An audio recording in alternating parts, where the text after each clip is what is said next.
ભાજપ સરકાર દ્વારા દેશમાં અલગ અલગ બે નીતિઓ અપનાવી રાજ્યની મહિલાઓ અને શિક્ષિત બેરોજગારો સાથે અન્યાય કરતી હોવાના આક્ષેપો સાથે કલેક્ટરના માધ્યમથી મુખ્યમંત્રીને રજૂઆત કરવા આવેદનપત્ર આપ્યું હતું।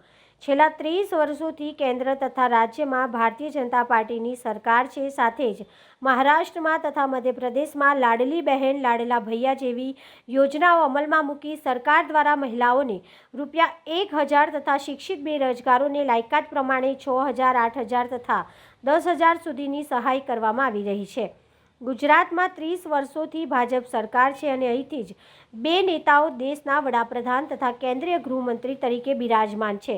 છતાં પણ ગુજરાતમાં મહિલાઓ તથા શિક્ષિત બેરોજગારોને કોઈપણ પ્રકારના ભથ્થા કે લાભ ન આપી અહીંની જનતાને અન્યાય કર્યો હોવાના આક્ષેપ સાથે આમ આદમી પાર્ટી વડોદરા શહેર જિલ્લા દ્વારા મુખ્યમંત્રીને કલેક્ટર મારફતે રજૂઆત કરતા આવેદનપત્ર આપ્યું અને સાથે વધુમાં આમ આદમી પાર્ટી શહેરના પ્રમુખે જણાવ્યું કે જ્યારે આમ આદમી પાર્ટીએ ગુજરાતમાં વર્ષ 2022માં વિધાનસભાની ચૂંટણી દરમિયાન દિલ્હીના મુખ્યમંત્રી કેજરીવાલે મહિલાઓને ₹1000 ભથ્થું, 300 યુનિટ સુધી મફત વીજ અને નિઃશુલ્ક આરોગ્યની સેવા જાહેર કરી હતી, ત્યારે પ્રધાનમંત્રીએ આમ આદમી પાર્ટી પર રેવડી વેચતી હોવાના આક્ષેપો કરી ચૂંટણીમાં જનતાને ગુમરાહ કરી ખરેખર આમ આદમી પાર્ટીની જ્યાં સરકાર છે ત્યાં સરકારે પોતે આપેલા વાયદા પૂરા કર્યા છે। પરંતુ ગુજરાતમાં બીજેપી સરકારે 30 વર્ષોમાં મહિલાઓ યુવાનોને કોઈ લાભ ન આપી અન્યાય કર્યો છે તેમ જણાવ્યું હતું।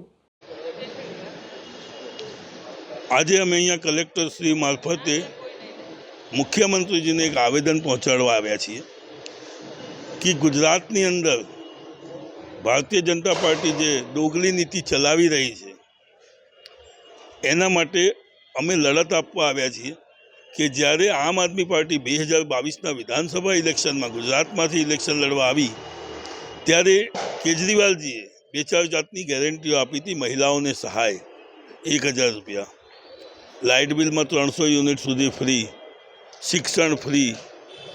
તે જ વખતે વડાપ્રધાનશ્રીએ આ વાતોને રેવડી વેચી રહી છે આમ આદમી પાર્ટી તેવું કહી અને આને ફગવી દીધી હતી।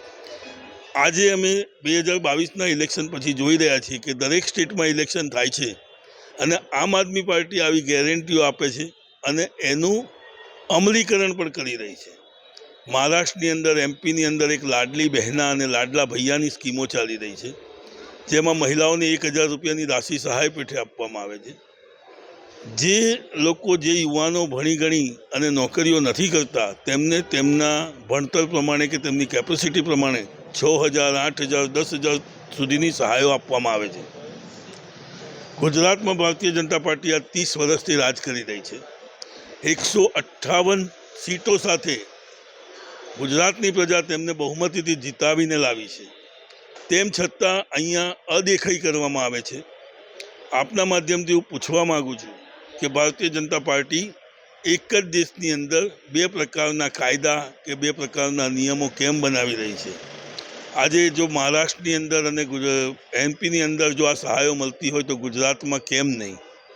એટલે અમે 30 વર્ષ રાજ કર્યા પછી પણ અને અહીંથી જ જો ભારતીય જનતા પાર્ટી સેન્ટ્રલમાં પહોંચી હોય તો સૌથી મોટો ફાળો ગુજરાતનો છે અને ગુજરાતના બે મોટા વ્યક્તિઓ જે મોટી સીટો પર બિરાજમાન છે તેમ છતાં જે ગુજરાત સાથે અન્યાય થઈ રહ્યો છે, અમારી માંગ છે કે ગુજરાતને બી એ જ સીમારેખામાં લાવી અને એમને પણ જે સહાયો બીજા સ્ટેટોમાં આપવામાં આવે છે તે ગુજરાતને બી મળે।